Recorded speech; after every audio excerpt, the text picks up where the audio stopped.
Hey everybody, so I got a new Ziplock Bag Organizer. This one is a cloth material type one.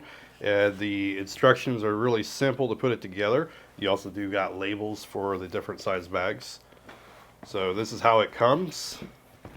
Just unfold it. It's kind of like those drawers that you would put like in dressers and stuff. Put that down, and then we have our divider here. Alright, there looks like what we need to do is we need to put it on like this. We got Velcro on these different tabs here. Now we just need to take our bags and put them in the right slots.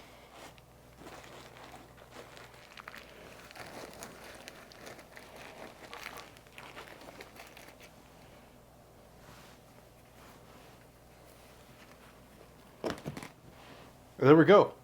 Put your labels on. What's great about this is that it's an all-in-one system, so it's nice and neat. You put it in your drawer, and it's got a little carry handle. You can take this with you, so if you want to go camping or whatever, you can just take this thing, and you got all your bags nice and organized.